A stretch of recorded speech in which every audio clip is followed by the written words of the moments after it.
minha amiga, minha companheira, minha diretora, produtora, professora, minha família.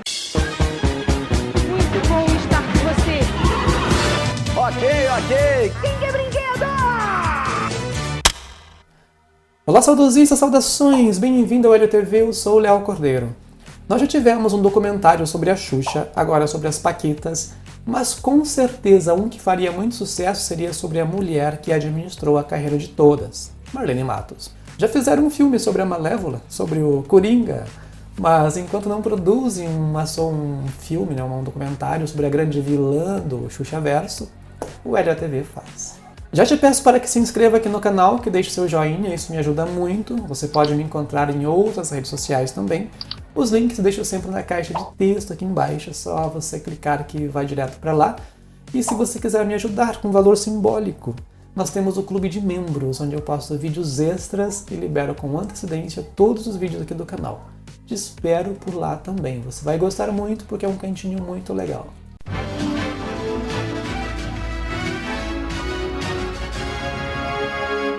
Marlene Matos nasceu na cidade de São José de Ribamar, no Maranhão, no dia 27 de abril de 1950. Ela ficou muito famosa, apesar de quase não aparecer em público, quando assumiu o papel de diretora e empresária da Xuxa. Marlene se tornou respeitada e temida pelas pessoas que tinham que trabalhar com ela, pois apesar da sua baixa estatura, a diretora sempre soube se impor. E ela era temida. A pessoa chegou a Marlene, pô, meu irmão, mudava tudo. Não importando quem fosse o profissional que estivesse à sua frente. O entendimento com a Marlene, para mim, foi ficando cada vez mais difícil. Não um entendimento pessoal, mas um entendimento para discutir as exigências. E exigia profissionalismo de quem trabalhava com ela, sobretudo pontualidade. O ensaio era marcado às 4 horas da tarde. E aí eu saía de Copacabana e eu lembro que numa das primeiras vezes, assim, longe, né? Pra cacete, né? Cheguei atrasada, 5 minutos. 5? 5. Levei-lhe um esporro. Do tipo, eu trabalho com profissionais, não trabalho com amador, não. Tem que chegar antes, não pode ser 5, é 5 minutos antes. Tornando-se uma gigante, um monstro, como se costuma chamar uma pessoa que ganha uma grande projeção. Eu não quero sucesso na minha vida, eu quero reconhecimento ao meu trabalho. Mas apesar da fama de dura, algumas paquitas relataram momentos que poderíamos dizer de ternura. Ou seja, aquela rocha, metralhadora, carrasca, às vezes ria, fazia piada. Uma vez ela contou uma piada, aí eu fiz assim, hã? Opa. Ela conta a piada. Aí eu vi ela rindo, ela ri. Porque você vai desconstruindo aquela coisa do eu sou só isso.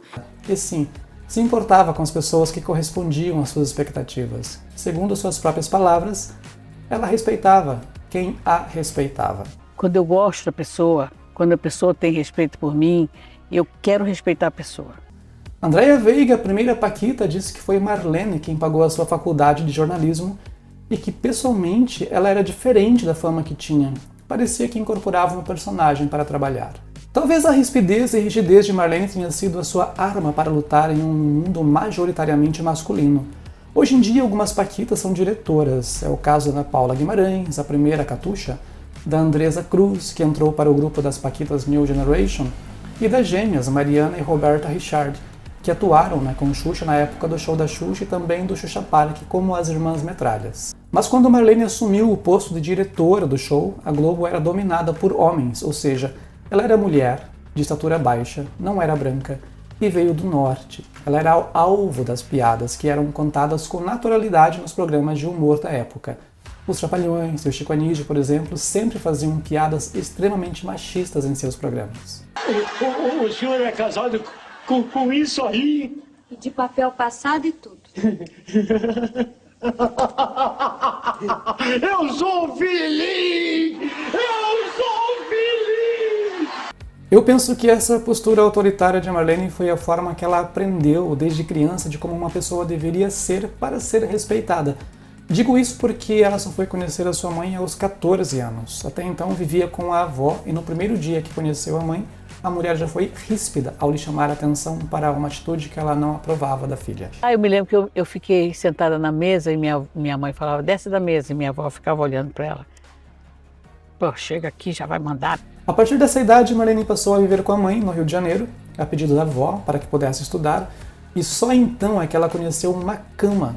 Sim, até os 14 anos ela nunca tinha dormido em uma cama, apenas em rede. E foi também só depois dos 14 anos que ela conheceu o pai.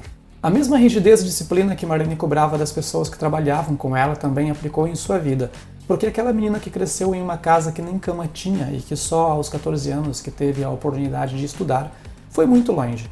Ela entrou na televisão, é um mundo de sonhos que faz parte do sonho de muita gente ainda nos dias de hoje. Marlene Matos andava 2 quilômetros até a única casa que tinha televisão em seu bairro para assistir pela janela. E de repente ela passou a fazer televisão. Sua primeira função na TV, e já na TV Globo, foi na produção do seriado O Sítio do Pica-Pau Amarelo, como datilógrafa.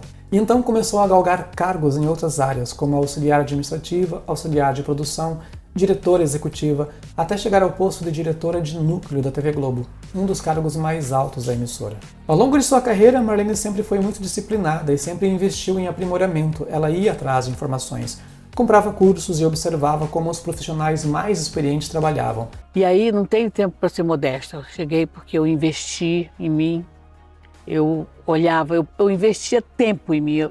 Enquanto as pessoas iam para festa, para isso, aquilo, eu ficava vendo o que as pessoas faziam, como faziam.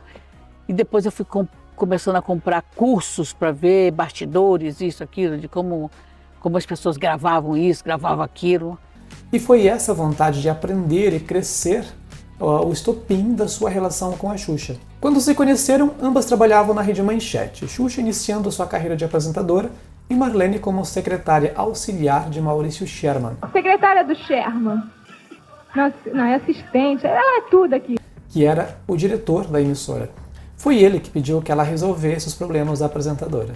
Sabe com quem vocês vão falar? Marlene, não é mais a Marilda, é com a Marlene.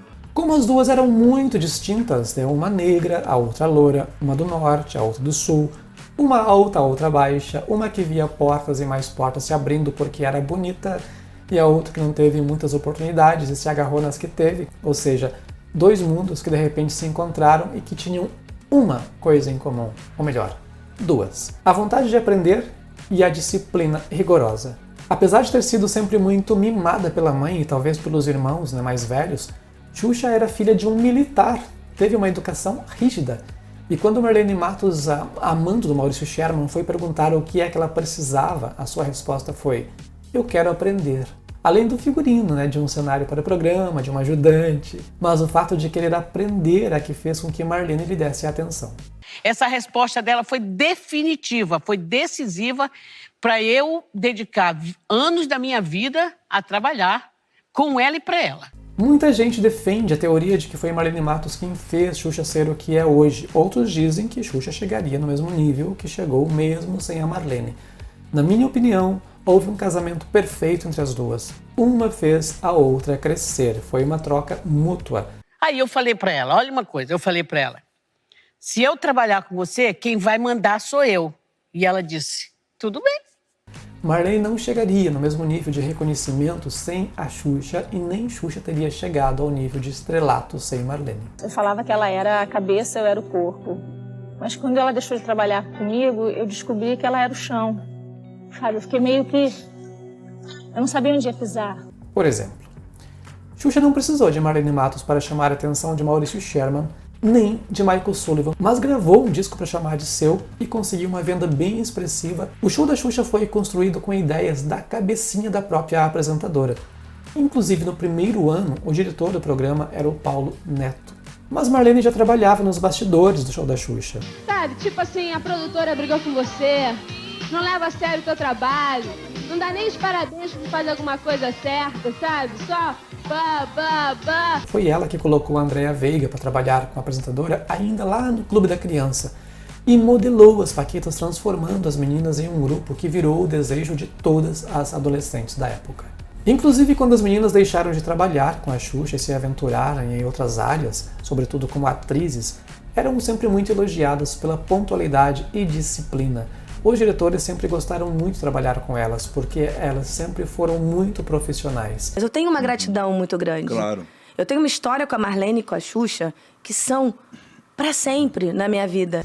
E isso devem a rigorosidade, a rigidez que a Marlene tinha em exigir coisas delas enquanto eram paquitas. Eu deixava elas de castigo porque eu queria que elas tirassem nota. Eu não aceitava notas abaixo de 7. Foi a Marlene que organizou o show da Xuxa e transformou a apresentadora em quase uma deusa. Ela corrigiu o linguajar da Xuxa, que antes era cheio de gírias. Pronto, então calma agora. Tá, então agora vamos bater um papo assim, relax, bem calmo. Ou seja, ela fez a Xuxa até fazer aulas de etiqueta. Ela pensava absolutamente só no meu trabalho. Ela olhava para mim, às vezes eu estava relaxada, ela dizia, senta direito. Eu falava, mas eu olhava e dizia, mas por quê? O que aconteceu? Então ela não desligava isso, entendeu? Então a Xuxa era um diamante bruto e a Marlene a poliu, a fez brilhar, com mão de ferro, diga-se de passagem. Guto Graça Mello disse que uma vez deu um tapa na cara da Marlene quando estava produzindo o segundo álbum do show da Xuxa. Na ocasião, ele teve que interromper a gravação para atender um chamado do diretor da gravadora. E quando voltou, viu Marlene Matos gritando com a apresentadora através do microfone do estúdio. Ele perdeu a cabeça e deu-lhe um tapa. E eu não me contive, eu dei-lhe uma bolacha, confesso. Mas foi por detrás dela. Ela estava sentada aqui, ela tomou um tapa aqui. E depois disso, foi desligado da empresa. A Xuxa não poderia intervir. Era o seu disco que estava sendo produzido e foi engavetado porque Michael Sullivan e Paulo Massadas foram chamados para dar continuidade e fizeram outro. Xuxa e Marlene tiveram uma relação que foi além do profissionalismo, porque as duas coincidiam na ambição.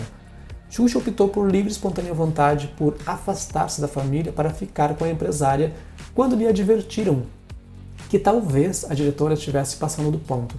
E Marlene, por sua vez, respirava Xuxa. Xuxa se entregou totalmente nas mãos de Marlene. Era cômodo para ela. E Marlene tomou totalmente as rédeas acerca da carreira e da vida pessoal também da apresentadora. Graças a isso, a Xuxa conseguiu muito êxito porque teve o seu trabalho totalmente direcionado para o universo infantil. Mas também ficou sem tempo para viver. Me ensinou a voar bem alto, que me ajudou a crescer. Marlene foi tão controladora que chegava a monitorar as chamadas telefônicas. Ela intervinha no jeito de falar da apresentadora, de se vestir e até em seus relacionamentos. Poderia ser apenas o cuidado de uma empresária visionária e zelosa, que aliás tinha uma enorme responsabilidade, porque a Xuxa se tornou um produto supervalorizado na TV Globo e de todas as empresas, que tinham contrato com ela. Na Som Livre, por exemplo, ela era a maior vendedora de discos. Eu tinha um nível de exigência muito grande, era um programa que tinha audiência, era vendido, tinha prestigiado uma apresentadora que era dentro da TV Globo, era o maior nome dentro da TV Globo. Mas essa excessiva dedicação de Marlene ia além do profissionalismo. Ela chegou a declarar, inclusive, que a Xuxa tinha sido a pessoa que ela mais amou depois de sua avó. Eu tenho duas pessoas que eu amei na minha vida. Uma é a minha avó, que é para sempre. E a Xuxa era a segunda pessoa. Sabe? Não tem ninguém mais que tenha esse papel na minha vida. Sinceramente, não tem. Na conversa que as duas tiveram no documentário produzido pela Globoplay em 2023, a apresentadora relembrou que as pessoas achavam que elas tinham um caso. E até provocou dizendo, quer?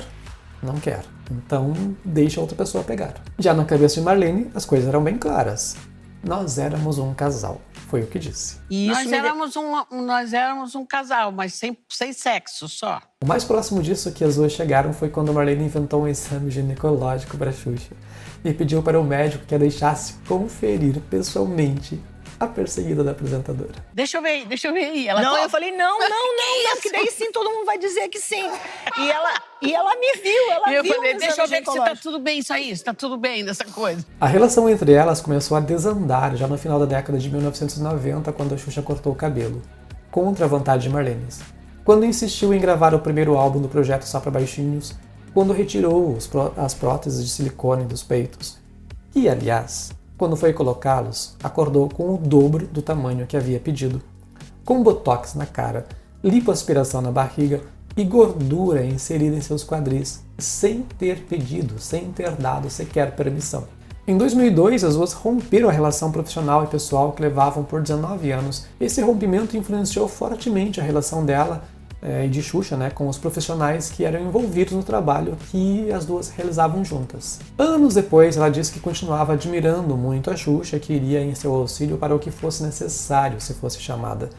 Isso só aconteceu para a gravação do documentário sobre a vida da Xuxa para a Globoplay, que estreou em 2023, e uma das primeiras coisas que perguntou foi se a apresentadora estava bem e como estava a Sasha. Você tá bem? Tô bem. Quero saber, a Sasha tá bem? Sasha tá muito bem. Tá bonita, né? Que, a propósito, é a sua afilhada.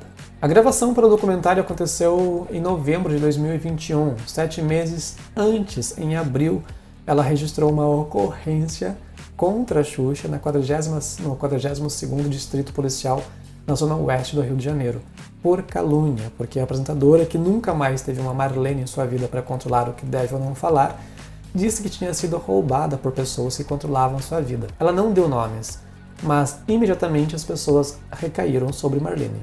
Para o documentário sobre as Paquitas, lançado em setembro de 2024, Marlene não quis dar depoimentos. E eu acredito que é porque ela sabe que seria pintada de a grande vilã da carreira das meninas.